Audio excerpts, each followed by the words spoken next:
It's not any of those things. The biggest culprit for failure when trying to grow tomatoes is...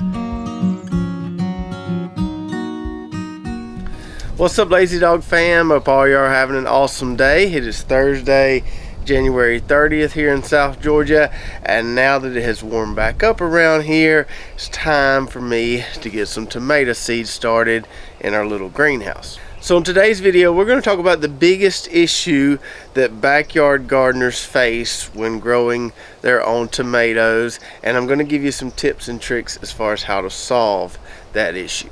But first, let's back up a little bit. You may recall a couple weeks ago we did a video talking about our tentative seed starting schedule for all the stuff we'll be transplanting in the spring, and on that video we got one more round of cool season veggies started. I actually have that tray in my bigger greenhouse right now. I can move it back into this one, just haven't yet. I moved it into the larger, more controlled, bigger greenhouse during that snowstorm. Now that those things in that tray have germinated and are all looking pretty good, I can move them back to this one. And as we were going through that tentative seed starting schedule, I mentioned that sometime in late January or early February we were going to get our tomatoes and peppers started.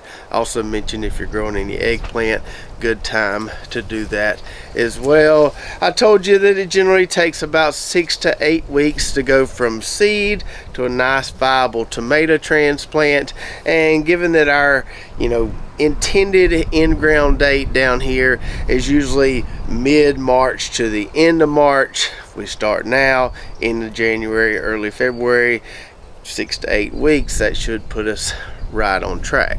So now let's talk about what I think is the biggest culprit for failure among backyard gardeners trying to grow their own tomatoes. And it's not the type of fertilizer or soil amendment you're using. It's not the gardening technique you're using, whether you're mulching or not. It's not the pruning technique you're using, whether you're not pruning at all, pruning a little bit, or pruning very aggressively.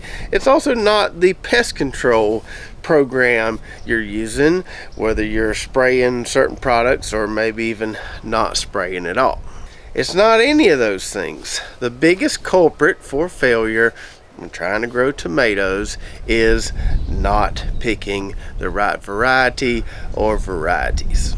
And I think there are several things, people, systems to blame for all this. Number one would be the big box stores. If I go to any of the big box stores around here to buy some tomato plants over the next month or two, the varieties that they carry I know are not my best option for success down here in South Georgia. I could plant them, I could get a few tomatoes off of them, but not my best chance at having a really bountiful crop of tomatoes. And number two on the blame list, I think, would be seed catalogs. You get all these seed catalogs in the mail. They have all these beautiful pictures of all these different tomato varieties. They talk about how pretty they are. They talk about how good they taste. But a lot of the descriptions don't include the fact that they might not grow that great in certain areas. So it's more about the visual appeal of them than it is the actual plant vigor itself. And then number three on the blame list would be influencers like myself, people making online content, trying to maybe teach people how to garden or just showing people how they garden. And so you've got some influencers that are on this heirloom open pollinated pedestal and want you to believe that if you grow hybrid seeds, all you're doing is contributing to corporate greed and all this other crazy stuff. You've also got some that just don't really take into account that other growing regions are so much different than theirs, and what they're growing really doesn't perform that great in other spots around the country. And so what we try to do here on this channel is to keep it real. We love our hybrids, but we're not anti-heirloom either. We've got some heirlooms that we love to grow around here every year. And every year during tomato growing season, I always feel it's important to show you how our plants start to die when it gets really, really hot around here, because some people don't know that that's a thing because they live in a milder climate and their tomatoes grow all the way until the frost. And so they see dying tomato plants and think, oh, you must have done something wrong, you haven't treated your plants right. They don't realize that that's just part of the deal down here in a hot and humid climate. So the biggest problem when trying to grow tomatoes is not choosing the right variety. How do we solve that problem? Well, we're going to try to solve it today by providing as much education and information as we can for warmer climates, but also cooler climates, and maybe you'll be able to better choose the right varieties for where you live. So first, let's get into a basic primer on the two main types of tomatoes you could be growing, and then we'll talk about which zones those may be more appropriate for. So starting out, you've got your determinate tomatoes. These are called determinate because their lifespan is determinate. They only grow and produce for so long. They grow to a set height, usually about 4 or 5 foot, depending on variety, and they will produce a lot of tomatoes in a shorter time frame. So determinate tomatoes are ideal for areas with a short growing season. Now, I know everybody thinks that our growing season down here is so long, but our actual tomato growing season is pretty short. So determinates are ideal for those who have a short tomato growing season and want to get a lot of production in a small window there. Determinates also tend to be a lot more disease resistant. So if you live in an area that has more disease pressure, maybe due to the humidity or just due to the insects you have around you, determinates are a great option. I also think determinate's going to be better for gardeners with limited space. If you just got a small garden space and you're trying to pack as many plants in there as possible, determinates are going to be a better option for you because they only grow to a set height. You could pack more determinate plants in that area than you probably could indeterminate plants. And kind of piggybacking off that point, determinates are also much easier to trellis than indeterminates are because they don't get that tall. So those are all the upsides to growing determinates, but depending on where you live in your particular situation, there may be some downsides to them as well.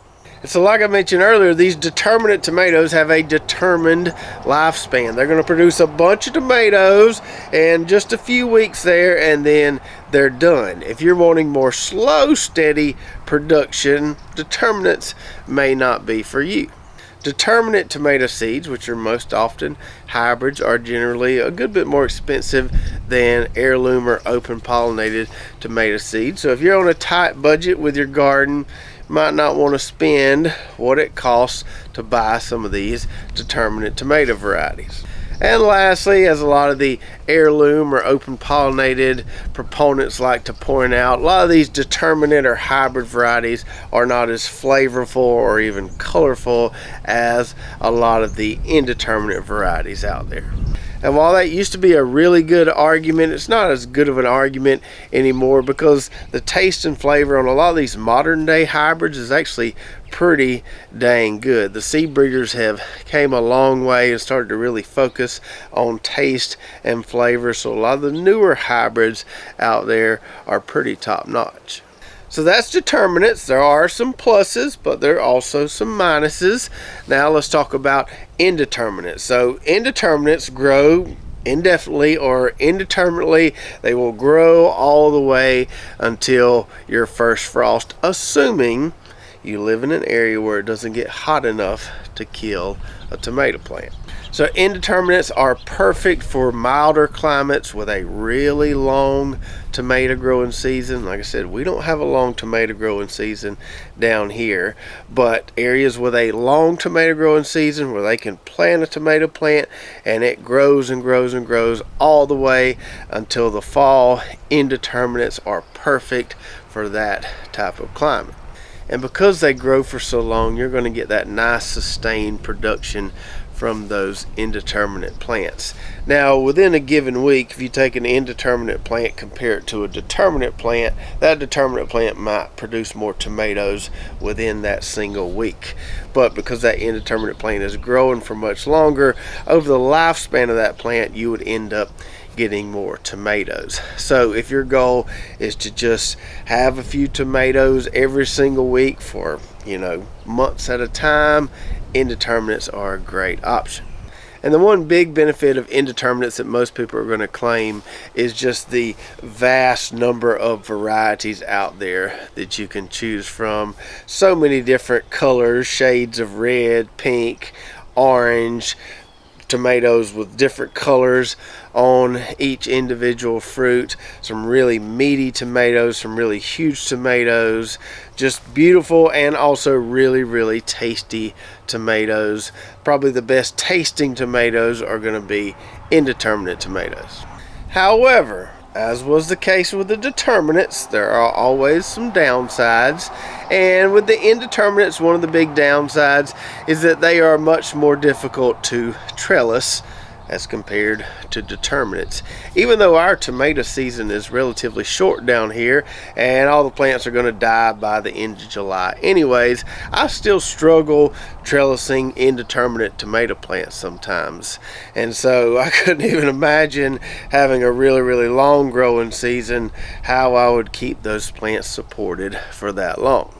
And then the one really big downside of Indeterminates, in my opinion, is that they're just not as vigorous as Determinate varieties are. So if I go out in my garden, say mid to late March, and I plant a 30-foot row of Determinate tomatoes, and I plant a 30-foot row of Indeterminate tomatoes, which I've done many times before, I can tell you that row, within that row of Determinate tomatoes, pretty much every single one of those plants is going to go the distance and give me a nice reliable harvest. But within that row of Indeterminate tomato plants, I might lose a fourth, I might lose half of those plants before we get to the end of July. It varies a little bit every year, but I know I'm going to lose some of them because they just can't hang down here. That doesn't mean they can't hang where you live, but it's important to know they can't hang everywhere. So as you can see, it's not as simple as me standing here saying Determinates are the best, everybody should be growing Determinates, because there are some downsides to Determinates. Also not as simple as me standing here saying Indeterminates are the best, everybody should be growing them, because there's some downsides to those as well. So let's try to break this down to the climate or maybe even the zone level to give you some ideas or recommendations as far as what you should be doing in your area. I personally think if you're in zone 8, 9, or 10, we're 9A down here in South Georgia, but if you're in zone 8, 9, or 10, what I would consider a generally hot and humid climate, you should be growing mostly Determinates. Those are the ones you should be relying on and counting on for some nice production. If you're in those zones, you're probably going to have a short tomato growing season like we do. Now, it's not going to hurt to grow a few Indeterminates for fun. We do that every single year, but we know what we're getting into when we plant those. We know they could all die in the middle of June before we even get a ton of tomatoes off those plants. We take that risk every single year, but they're really tasty, they're fun to grow, so we always plant a few of them. But the ones we count on in a hot and humid climate would be those Determinates. Now, if you live in zone 7 or further north, areas that I would consider to have a relatively mild summer. Now, I know people that live there will say, it still gets really hot here in the summer, but it doesn't get as hot and humid as it does down here, where it can just absolutely zap and obliterate a tomato plant in a matter of a few days. But anyways, zone 7 or further north, I think you could grow either one. Those Indeterminates are going to give you that nice long sustained production all the way until the first frost. But maybe you want to do some canning, maybe you want a nice window there of some really bountiful production where you can have a lot of tomatoes at one time and do some canning. You may want to plant a few Determinates for that purpose. So you could really go either way if you live in an area with milder summers. And before we go, I figure I'd tell you about the varieties that I'm going to be starting in the greenhouse here later today, and continuing along with the theme of this video. These are varieties that I like, that I know should perform well for me down here. That doesn't mean that you like them or have to like them. You know, they may not do as well for you, but these are varieties that do really well for me, or varieties that I think will do really well for me. So we'll start out with the Determinates, which is what we mostly grow down here. We've got Red Snapper, which I've been growing ever since this variety was introduced. We grew it the first year it was available on the retail market and have been growing it ever since. Really like Red Snapper. Also going to grow Roadster. Now, this variety, I don't know what's going on, but can't find any seeds for this variety online. We had them on our website and sold out, except I saved this one packet here so I could grow some more. So if you got some Roadster seeds, really great variety, but doesn't look like we're going to be able to get any more of them this year.